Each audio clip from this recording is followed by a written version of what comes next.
Hi, it's me, Ro, author of Speaking from Spirit, and here is your April 2023 energy alert.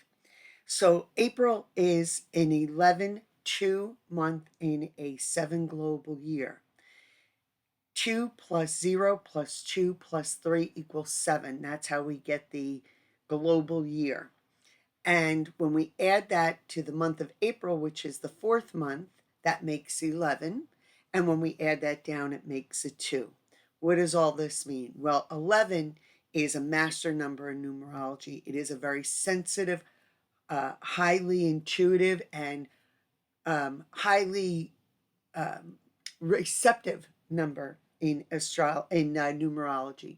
So, in other words, you're more apt to receive inspiration, downloads from spirit. You are more apt to feel things more deeply and also to perceive things more through your higher mind as opposed just through your logic or through your lower mind for that matter. It is a month where you can really tap into your spirit and to really receive a lot of inspiration and maybe even a calling from divine spirit. So it should be an interesting month. I want you to pay attention to your dreams, especially as they may be prophetic or they may be revelatory in a lot of ways. I want you to notice and be aware of everything that you are perceiving or feeling without needing to necessarily understand what it all means. Just in your awareness of what you are sensing will start to reveal what whatever the message is or whatever you're picking up on. So 2 is also very heightened sensitivity. The 11 is even bigger, but the 2 is even more heightened sensitivity. So you may even be more sensitive physically, which may be not so pleasant during allergy season. But there may be heightened sensitivity to sight, sound, smells. 2 resonates with partnerships. The 11, 1, 1 is about coming together, 1 and 1 coming together.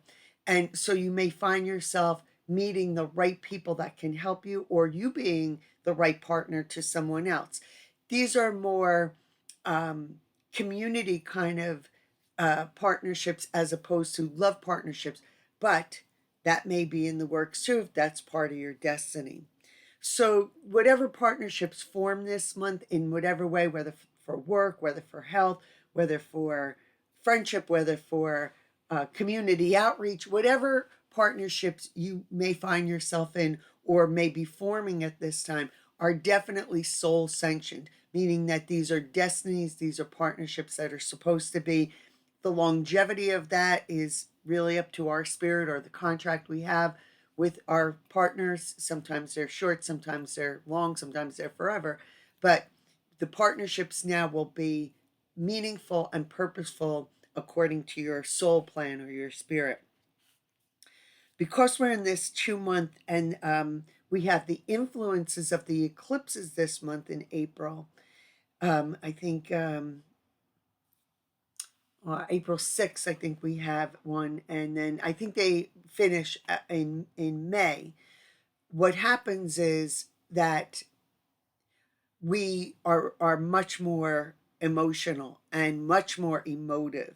So the eclipse is going to be a very emotional, heartfelt kind of month, or passion-filled kind of month even.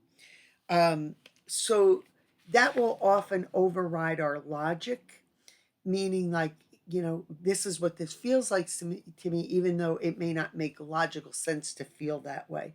So I want you to just be aware of that and kind of work with it instead of pushing against it. There could be a lot of divine downloads this month where you just maybe are walking or you're driving and you get this, oh my God, idea. And so you want to use spirit then to get more information or guidance of how to follow up or follow through with that, and allow that guidance to come in to help push whatever is coming through you that belongs here now forward. You might notice more signs from the universe, like that commercial, there's signs everywhere. So there is, and some of us really live by that. I'm one of those people that really kind of see the signs. But if you're not, they may be even obvious to you. So where you're talking about something or you're pondering something like in that commercial, I'm thinking about going back for my master's degree, and then there's billboards everywhere saying, here's how you could go back for your master's degree. So look for the signs. I don't even think you're going to have to look for them. I think that they're going to be obvious and right in your face. But they're this month in that 11-2, especially in the 7 global year of spirit, there's going to be signs everywhere pointing us in the direction we're supposed to go, and even in giving us neon signs of where we're not supposed to go. The Aries energy is going to bring a little bit of spring in our step. Definitely more sunlight is bringing us our energy back where we're coming awake. It's the season of the renewal and the wake up and the imbolic in more earth-based religions or philosophies. So we're getting that energy back, and we're going to want to put it forward into something. So again, let your soul guide you to where to direct or use that energy, so that it's not just busy work or burnt off in unproductive work, that doesn't need to be there. Because we're in the 7 spiritual energy of the year, the whole globe is kind of being affected by that. There's going to be some self-doubt, because that's what 7 does. It makes us ponder, who am I? What am I? What is the purpose of this life? Am I living my purpose? Or when we're doing something, we may doubt, is this meaningful? Am I on the right track? Am I supposed to be doing this? Is this how it's supposed to be for me? And so if you're experiencing those bouts of doubt, that's normal. It is, in this 7 is where we kind of go in and reflect and question, so that we can really become clear. And then next year, when we're in that 8 energy of power and taking the reins of our lives, we'll feel clear, like, no, I did my questioning and pondering, and now I know for sure which way I'm supposed to go, or what I'm about, or what my purpose is here. Oh, so the full moon in Libra is on the 6th, and we don't start eclipses then. We start eclipses in the new moon, which is going to actually be our second Aries moon. We have like 13 new moons a year and 13 full moons. Well, this is going to be our second new moon in Aries, and that's going to be on April 20th. The eclipse season goes until the full moon on May 5th, and that's going to be in Scorpio. So, again, a little intense and going to stir some things up that need to be revealed. That's what eclipses do. Oh, we also have the Mercury in retrograde starting at the end of the month, well, on the 21st. So the setup phase actually starts April 11th. Now, this is going to be in the sign of Taurus. So what does that mean? That means we're all going to re-examine our money and finances, and how we spend money and save money, and what we do with money, and how we think about money, and how we feel about money, and what we inherited in belief systems or wounds about money. So it should be an interesting time. And hopefully, when we're at the end of this retrograde, we are all in a better balanced budget. And that goes for all our governments, too. One could only hope, no, that we kind of get the lessons of what this Mercury in retrograde wants to reveal to us about what's in our shadow, about money and finances, especially. So I want to get a card out. Now, I want to remind you, too, that in order to read the full written alert that I write every month, which includes like very personal, what does this month mean for you if you're in this personal year, you would need to be a subscriber to my online spiritual community. And that's on my website, www.rosemarierubenetticapiello.com. And you could go there and become one of the members to that group. It's a lovely group. We meet once a month. We talk about something spiritual. We do a meditation practice. We kind of address things from a more spiritual perspective, and and understand some things with a spiritual knowledge as opposed to just our human mind kind of thinking. And again, it's a really lovely group, and we all seem to help each other. So that's on my website. And of course, if you want to book a reading, you could go there too. Although I don't have anything available until October. I'm extremely busy this year. And also to see all the free library events that I have.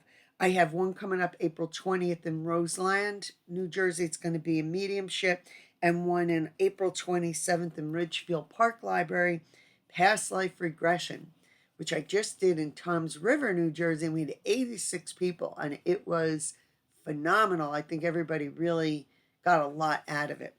So, libraries are always free. These events, and I have quite a few booked from now until the end of the year. So, but everything you want to know is on that website. So, if you want to go there, you can sign up and be on my email list, and you can see all the events I have and join my group if you want. But let's see what the card message is for us this month. So, I pulled from the Spirit Message Daily Oracle Guidance card by John Holland. Really like this guy too, John Holland. You could catch him on oh, he has a website, is what I'm trying to say. And he does a lot of classes on mediumship and psychic development. If any of you are interested in that, that's not my gig. I don't have that job. But he does some really nice classes. I know some people have taken some things with him. So you might want to check him out if that's what you want to develop some of your psychic understanding or your psychic senses and understanding how they work with you or in you. And also if you want to develop your mediumship. But let's see what his angel cards, spirit message cards, are our message for this month. So for whoever is watching this, this is our message for this month of April, a 2-month in a 7 global year. You are not alone. That's our message. You are not alone. You are here. We are here for you. We never left. Through all the sadness and loneliness, however, you cannot sense us near you or feel how much love we are sending you. We are your family, friends, and guides. You never walk alone. We walk right beside you. Well, there's a lot of grief right now. I mean, there's always a lot of grief, but there is a lot of grief I know in my community this month. And when I do a mediumship class, we talk about this a lot. Um, the emotion of us kind of blocks our ability to step out and feel and know from a spiritual level that we are always connected to our loved ones, even when they're out of a body. Our sadness is very dense, and it kind of blocks our ability to feel them or know that or trust that. Like we might get there a little bit, but our human experience of loss is so different and so much greater than what our logical mind can understand or comprehend. And we always have angels and guides with us, even when we don't believe in this stuff, even when people that have no concept or belief system or religion or anything, that does not mean that there is not angels and guides there helping you, protecting you, walking with you, guiding you. We just aren't always conscious of it. So this card, I feel like, really comes to remind us in this 2 month of sensitivity and what I'm talking about, spiritual guidance and downloads and direction and signs, that you are not alone. And in the 7 year, there's a lot of spiritual awakening and spiritually deepening of our knowledge and understanding and comprehension of that. So here's this message. You are not alone. We are here for you. We never left. Through all the sadness and loneliness, however, you cannot sense us near you or feel how much we love you and how much love we are sending to you. This also goes for all emotion. Our emotions kind of act as a little block to the awareness of the presence of spirit around us. We are your family, friends, and guides. You never walk alone. We walk right beside you. This card comes at a time when you're probably missing someone, feeling lonely or lost, or not getting the emotional or spiritual help you truly need from those around you. Even though you may be feeling abandoned, don't forget that we are here for you, holding you, guiding you, helping you through your grief and sadness, or confusion, or anger, or resentment. I'll give you all those with this. They're there, and those feelings will sometimes block our feeling of connection. It is we who raise you up and gently push you forward. Please remember that we are spirit disincarnate, meaning not of a body. You are spirit incarnate, meaning in a body. And as such, we are all spirit. You can connect to us anytime you wish. Find a quiet time where you can be by yourself in your favorite place. Light a candle, hold us in your mind, and reach out with your heart and thoughts. When you feel a gentle, warm wave of love wash over you, a tingle up your spine, or even a special thought or image, know these are all signs that we are connected and we love you always. So I think this is going to be important this month, and especially in this 7 year where, again, we might have doubt, confusion, where we might feel alone, where we might feel isolated, where our head might be telling us stories, where we might be getting frustrated and we're like, what am I to do? I don't know what to do. In that plea, and then in getting still, going inward, then we can sense spirit around us. But no, it's there whether you sense it or not. And it is often doing damage control and creating interventions on our behalf. Thank God. The universal message for all of us this month is to trust and believe in yourself, to ground more deeply to spirit, and to use the energy this month to boost and bring forth any the innate courage and confidence that we all have within us, but sometimes gets buried under by other stuff, and to bring that forward and to follow our soul's guidance, because following our soul's guidance leads us to our destiny and away from our fate. And as we do that, we feel a truly fulfilling, blessed, meaningful life. That's the message. That's it. So buckle up. Going to be a sensitive month. We're going to be more in tune. That can be good and a little bit raw. Go to spirit, even if you don't believe in spirit. Know that it's there anyway. And work with that. So it's me, Ro. And I hope I'm going to get to see you in May, God willing. So I'm wishing you peace.